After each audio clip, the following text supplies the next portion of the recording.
everybody in Combe Down School in Key Stage 2. It is lovely to be bringing you collective worship with Claire from home. This term's topic is honesty, and I thought we would start with a true and false quiz. So I wondered how good you are at spotting a lie. So I'm going to say some statements, some of which are true and some of which are a lie, and I want you to decide which is which. So if you think it's true, thumbs up. If you think it's a lie, thumbs down. Are you ready? Okay, my middle name is Emma. What do we think? True? False? It's false. My middle name is Louise. I come from Yorkshire, a great county in the north. That's true. That's true on both counts. I come from Leeds, a great county in the north. I've got 3 daughters and I love doing their hair, especially French plaits. What do we think? Sadly, that's false. I've got 3 sons and I've discovered this week that I'm not particularly good with the scissors.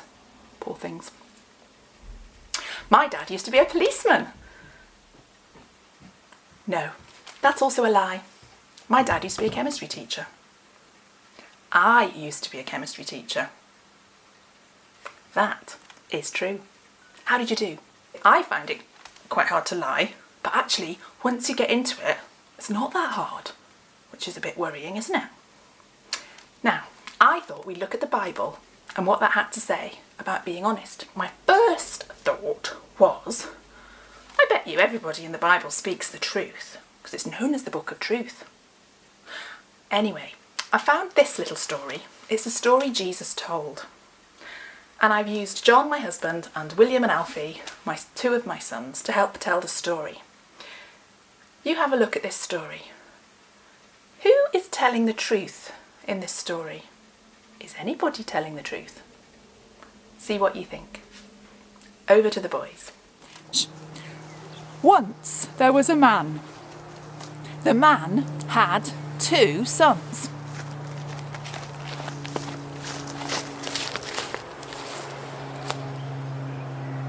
Brilliant. Hiya, got an awful lot of washing to hang out this morning.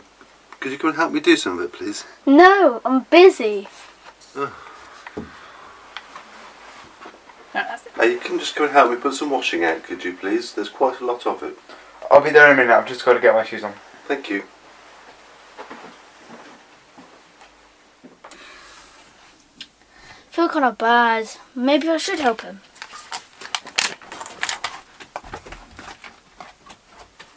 The first son felt sorry for what he'd said and went into the garden and began to peg the washing out.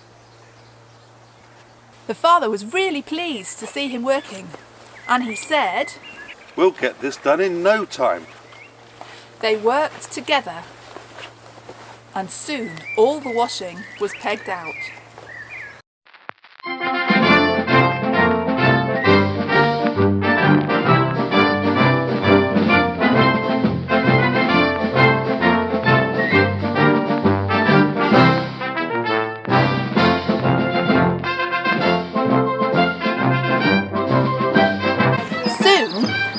Because they were working together, all the washing was pegged out. There was no sign of the second son.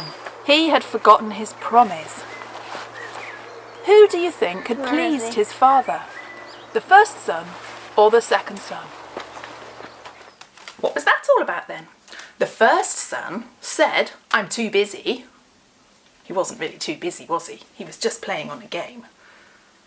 And then, I'm not going to help because I'm too busy. But then he did go and help. So he didn't tell the truth, did he? And the second son, he said, I'll come straight away, I'll just put my shoes on. And he never showed up to help. So there are stories in the Bible of people that don't tell the truth. Now Jesus told that story. It was one of his parables. He told a lot of parables. That means it's a story with a hidden meaning underneath. And it gets you thinking. It's a great way to teach. So I wonder what he meant by that story. He said, Jesus asked the question at the end, which one pleased his father? I think it's obvious. The first son, who although he'd said, "I'm too busy to help," did help and did work with the father, and that pleased him. The son who offered to help but never did, I think that was the bigger lie, if either of them are lies, that did not please the father. So the first thing we can learn about honesty is when what you say and what you do match, when you are speaking the truth. And if you say something and do it, God is really pleased. And I find that, parents are generally quite pleased if you say you're going to do something and then you do it. Or if they ask you to do something and you do it. Anyway, what else has the Bible got to say about telling the truth and honesty? Well, I did a little search for honesty and I've come up with these 3 quotes which I think are really cool and show you 3 things that honesty does for us. So the first one is in the Psalms, Psalm 25. The Psalms are songs to God about all bits of life. And Psalm 25, verse 21 goes like this: "My hope is in you, so may goodness and honesty guard me." Right? So that person is saying, look, God, my hope is in you, so may goodness and honesty guard me.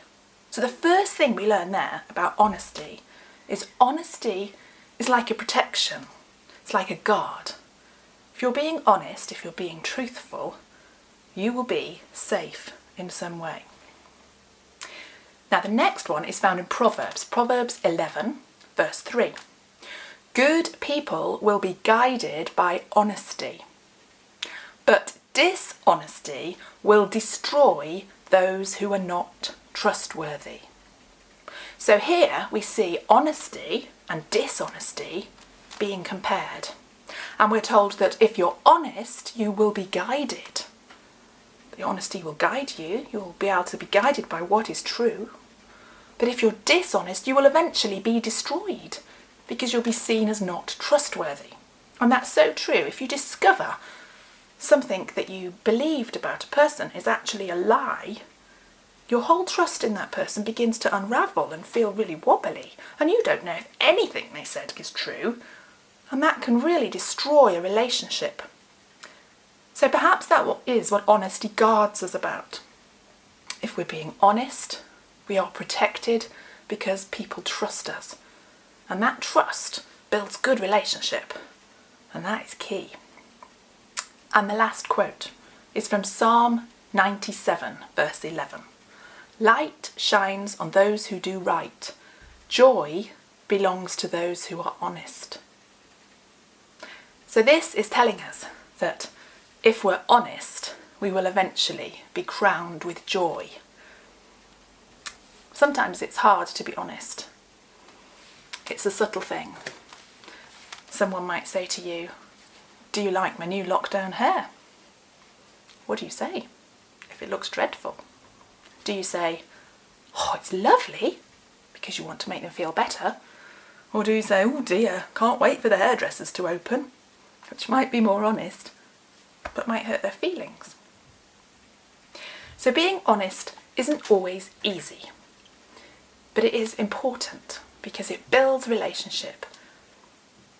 If you have a friend you can trust, whose opinion you can trust, they are a precious thing indeed. Now, there was one more thing I wanted to share with you about honesty, and that was in the book of James in the New Testament. It's a lovely little book, the book of James. It's full of practical advice for what it's like to try to be a Christian. And in chapter 3, James talks about your tongue. Oh. And this is what he says. Well, the first thing he says, actually, is about teachers. I thought you'd like to hear that. It says, "My brothers, not many of you should become teachers." And I bet the teachers, agree with that. "You know that we who teach will be judged more strictly than others." Gosh, that's true, isn't it? "We all make many mistakes. If there is a person who never said anything wrong, he would be perfect. He would be able to control his whole body too.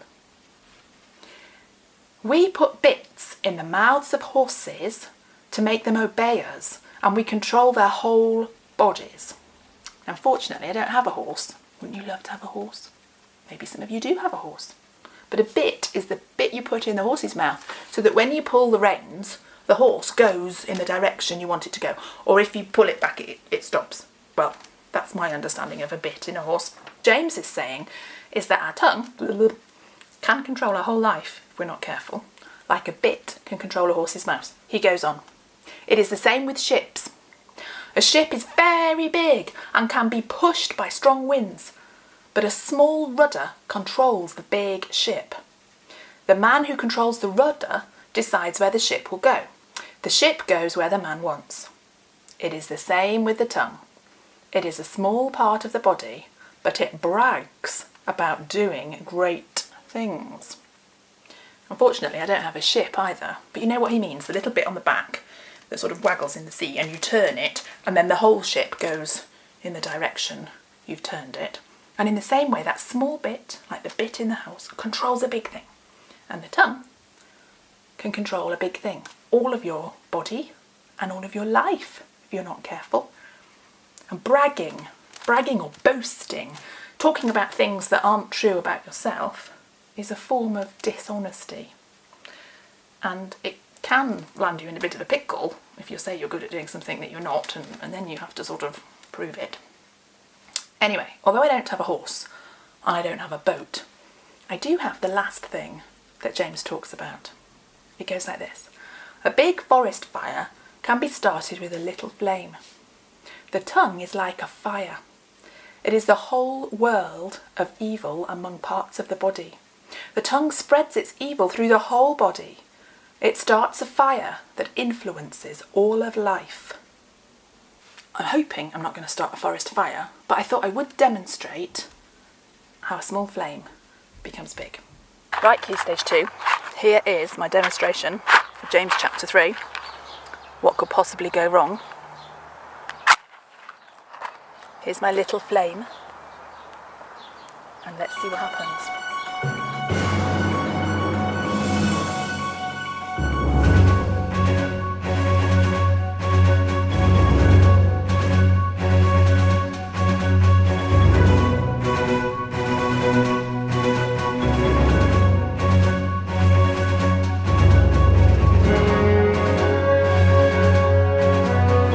One small flame, that little match, we've ended up with a big fire threatening my blackcurrant bush.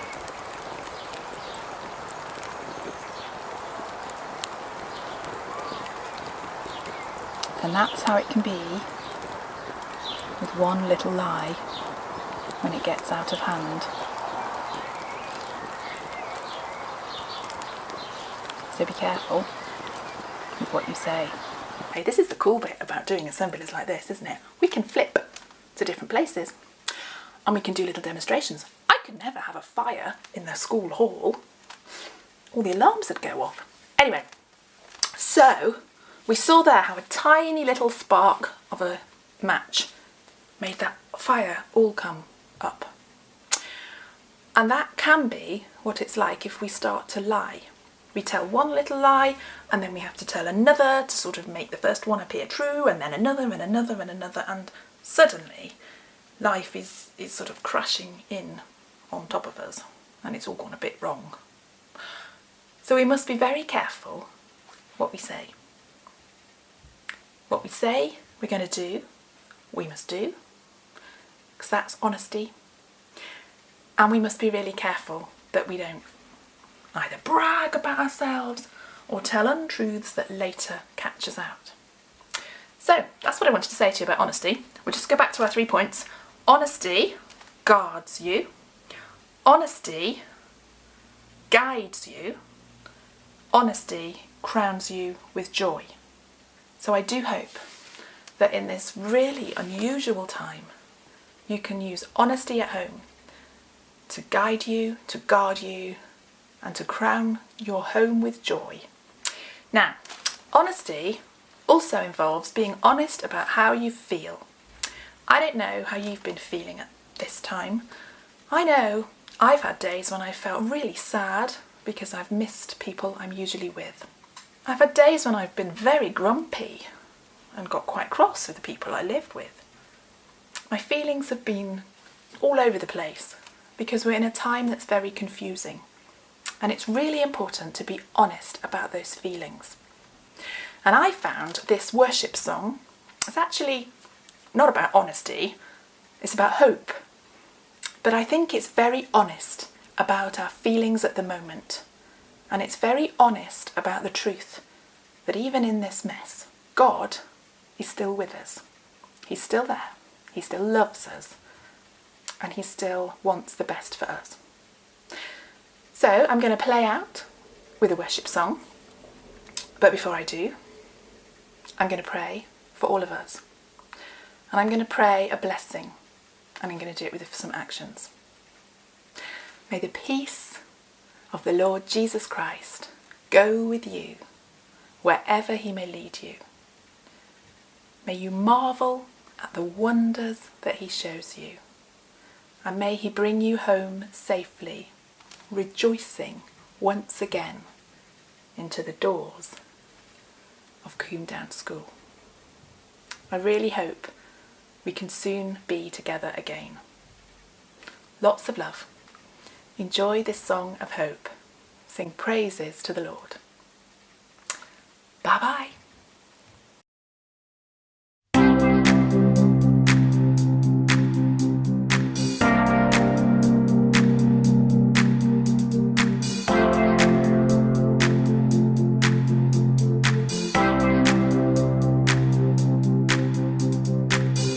When the world is hurting, when life is so confusing, I am sure of one thing, God's by my side, yeah. When I'm feeling lonely and I start to worry, I know God, you're near me and you're always by my side, yeah. And I can lift my hands up to you, I can raise my voice and sing. You are who I put all hope in, I will trust you in everything.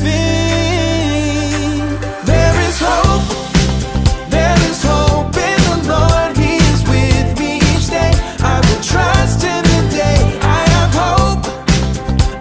hope in the Lord, he is mighty and good. There is hope in the Lord.